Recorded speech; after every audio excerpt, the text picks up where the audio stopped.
Hi അസ്സലാമലൈക്കും. എല്ലാവർക്കും റാസി കിച്ചണിലേക്ക് സ്വാഗതം. അപ്പോൾ ഇന്ന് നമ്മളിന്ന് ഉണ്ടാക്കാൻ പോകുന്നത് ഇന്നൊരു സാധാരണ ഒരു ഫുഡ് പ്രിപ്പറേഷനാണ് കേട്ടോ. അപ്പോൾ നമുക്കൊന്ന് കണ്ടാലോ. അപ്പോൾ അതിനായി പപ്പായ അരിയണം കേട്ടോ. അപ്പോൾ അതിൽ നിന്ന് ഒരു ഇത് കിട്ടിയത് കാണിക്കുകയാണ് നിങ്ങൾക്ക്. പപ്പായയുടെ ഉള്ളിൽ കുരൊന്നുമില്ല, ഒരു ഇതുപോലത്തെ. പിന്നെ നമ്മളടുപ്പിൽ ചോറ് അരി തീമട്ട് വെന്തിട്ടുണ്ട്, അത് ഊറ്റിയെടുക്കുകയാണ്. വേവില്ലാത്ത അരിയാണ് ഇട്ടിട്ടുള്ളത്, വേഗം വെന്തിട്ടുണ്ട്. പിന്നെ നമ്മൾ നേരത്തെ പപ്പായ അരിഞ്ഞ് വെച്ചില്ലേ, അത് ഉപ്പേരി ഉണ്ടാക്കാൻ വേണ്ടിയിട്ട് ചീനിച്ചിട്ട് വെച്ചിട്ടുണ്ട്. അതിലേക്ക് കടുക് ഇട്ടിട്ടുണ്ട്. പിന്നെ വെളുത്തുള്ളി, ചുവന്നുള്ളി, പച്ചമുളക് കൂടി ചതച്ചിട്ടിട്ടുണ്ട്.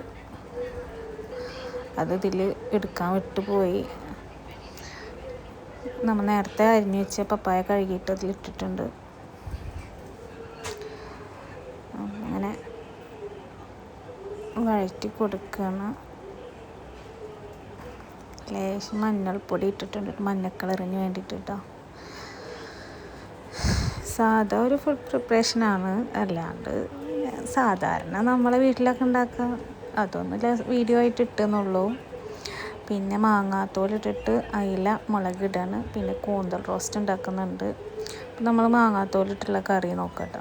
മുളക് ഇട്ടിട്ടുണ്ട്, മുളക്, മഞ്ഞൾ, തക്കാളി, പച്ചമുളക് കരിഞ്ഞിട്ടിട്ടുണ്ട്. പിന്നെ നേരത്തെ വെള്ളത്തിൽ ഇട്ടച്ച മാങ്ങാത്തോല്, മാങ്ങ ഉണക്കിയത് ഇട്ടിട്ട് കറി വെച്ച് നല്ല ടേസ്റ്റാണ്. മുളക് ഇട്ടാൽ തേങ്ങ അരച്ച് വെച്ചാലും ടേസ്റ്റാണ്. അയിലക്കുട്ടിയാണ്, അപ്പോൾ മുളക് ഇടാണ്.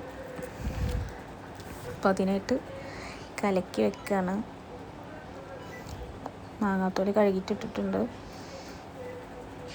വോയിസ് ഓവറൊന്നൊരു സുഖം ഉണ്ടാവില്ല, വോയിസ് മയക്കൊന്നുമില്ല. അപ്പോൾ അത് നേരിട്ട് കൊടുക്കണം, അപ്പോൾ വലിയൊരു സുഖമൊന്നും ഉണ്ടാവില്ല. അപ്പോൾ അതിലതാ കഴുകി വെച്ചിട്ടുണ്ട്.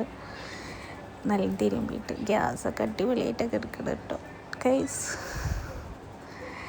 അപ്പോൾ ഇതാ നമ്മൾ അടുപ്പിൽ വെച്ചിട്ടുണ്ട് കറി. പിന്നെ നമ്മൾ കൂന്തൽ വാങ്ങിച്ചിട്ടുണ്ടായിരുന്നു, കൂന്തലൊന്ന് ഫ്രൈ ചെയ്തെടുക്കാം.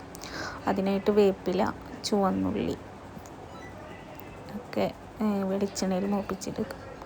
അതിലേക്ക് കൂന്തൽ കായം തേച്ചതിട്ട് കൊടുക്കും. നല്ല രസമാവും കേട്ടോ. ഈ നമ്മൾ ആ ഉള്ളിയുടെ സ്മെല്ലും ഫ്രൈ ചെയ്ത ഒരു ഇതും കൂടി ആകുമ്പോൾ നല്ലൊരു ടേസ്റ്റാണ് കൂന്തൽ ഫ്രൈ. അങ്ങനെ വഴറ്റുന്നു. പിന്നെ മൂടി വെക്കണം, കൂന്തൽ എന്നിട്ട് പൊട്ടിത്തെറിക്കും. അപ്പോൾ അതിനെ നമ്മൾ സൂക്ഷിക്കാം. പിന്നെ നേരത്തെ പപ്പായ ഉപ്പേരി ഉണ്ടാക്കിയിട്ട് അതോടെ റെഡി ആയിട്ടുണ്ട്. നല്ല ടേസ്റ്റാണ് കേട്ടോ. പപ്പായ ഉപ്പേരി എല്ലാറ്റിനും നല്ലതാണ്. അപ്പോൾ നമ്മളെ കൂന്തൽ ഫ്രൈ റെഡിയായി വരുന്നു. കൂന്തൽ ഒന്നും കൂടെ മുരിങ്ങി എടുക്കാം.